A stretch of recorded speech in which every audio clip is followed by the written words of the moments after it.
Ashama kabajamtoota hordoftoota Galam Sood akkuma beekamu hojiilee aartisaa akkuma itti fufetti jira. Yaadannaa humni hijaan osumaan daawwadha hijaan sumaan daawwadha hijaan. Halkan suhalkan dukkanaa gaachana guyyaa rakkinaa. Tan nagaa fayyaadhaa.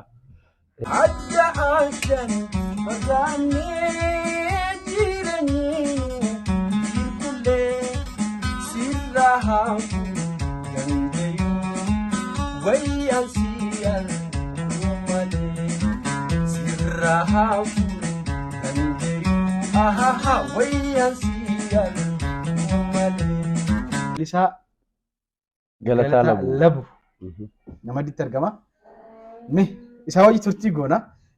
Akka jaabii dhiqoo anna daabu dandeeyu akka jaabii dhiqoo anna daabu dandeeyu yaadumaa dhiiraa suuman yaada ogeeyyu. Baacoo takkaan isinii qabaa. Baacoon nan Galam Sood diif qabu waan hin gaafa ijoollummaa dabarsee takka wanni nan gaafa ijoollummaa dabarsee dhiyoon tana yaadadheetiin haadha xiyyaaf bilbilee himee fi haati xiyya akka malee itti gammaddee kofaltee ammas waan guyyaa san na mudate san irratti gammachuu qabdu naaf rifattee jechuu keessa gaafa hurkaan asiif asiin na bu'ee bara lapheen na dhaabbattee fiigicharraa jechuu waan hin gaafa salpheerra. Maal dorgommii fiigichaatu jira moo maali wanti ati fittu? Lakki ayyoon tiyyinaan loltii jeetii waan hin balleesse kana ifirraa cuccufuudhaaf fiigaa miire sababa saniitii akkasitti hoolotaan tiisaa hoolonni nan tiisu kun hedduudha. San keessaa ilmoo dhaleetii hoolaan tokko ilmoon isaa sanii ilmoo dhiiraa qaba waan bareedduu takkaasii qabdi xiqqoodha. Hogguu hoolonni deddeemee dheedu isiin na bira taphattii jechuu laga tuttis yaanitii leenii tokko ganda keenyaa gad jira. Gaafa bonaa eela faachii qotanii baasanii bishaan toohanii naanniga tolchanii horii obaasanii naannoo saniin tiisaa odaa san jala gaafaa hirribni naqabeetiin rafaa beeyta. Gaafa bonaa fa'aa citaan naannoo sanii ni meeyraa hin dhabamu bakka sanii jechuu akkasii coqorsa kana dheedanii hoolittiin ilmoon hoolaa tana wajjin taphattu tun oguti qona wajjin taphattee wanni beeloo itti achi fiidee taadha luuggattee deebiti. Hoolaan na wajjin taphatu kun bakka inni irraa gamana siqee taa'u kanatti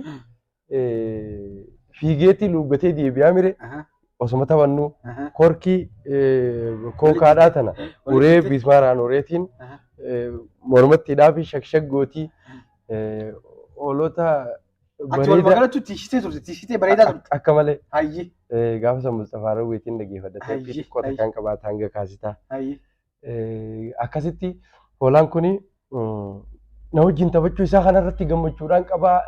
Maaliifin tiishartiin gubbaan uffadha kana maaliifin isaaf hin uffifne jeetiin fuudhee itti kaayee asi carqiidhaan asitti hidhee haada wanni qabduu qollofee fi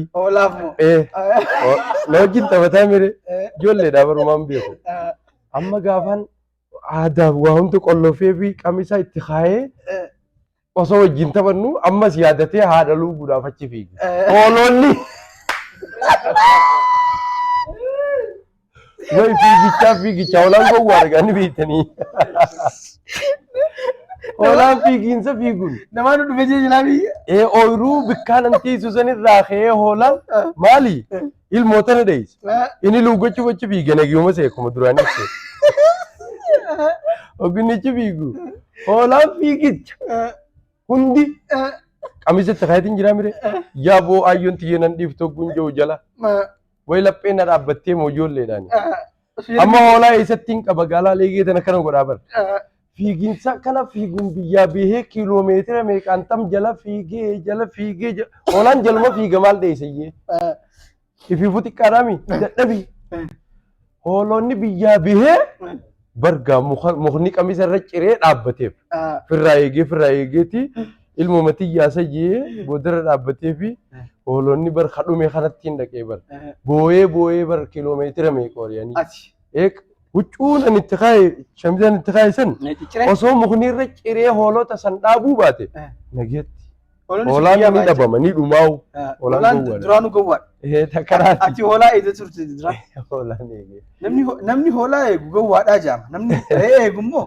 aaqilaa jaama kana wal qabatee mi'aatti akkamitti fi adda ani gowwaadhaa si aaqilaasi oguu takka takka obboleettiin xiyyaa hoolaa san bobbaafti oguu takka takka reefi hoolaa sin qabnaa beeku oguu takka takka taraan xiyyarratti hoolaan bobbaasa taraa xiyyarratti ammas re'ee siniin bobbaasa kophaatti akkasitti isin gaafa saniitiin himu jira kanaaf yaadannoo ilmoo korbee isa gartee hoolaadhaa kanii wajjin taphadhu san bar diidii barsiiseet illa diidii tokko nan jeegeetti na fallaq dhufee harkana dhawa hoolaan san guddatee hanga ijoollee namaa dhahee ajjeesuu ga'u takkatti ayyoon xiyya hiitee booda mana nyaataa ture waan akkasii keessan dabe ati amma gowwaa fi aaqilas jechuudha wal keessa wal keessa ati amma san keessaa baatee wallisaa taatee wallisuu jirtaa kiliippiilee garaagaraa hojjettee uummata biraan gahaa jirta daawwattoota keenya kan kallattiidhaan mana isaanii taa'ee nu daawwataniif sirba tokko akka jettu nafeera.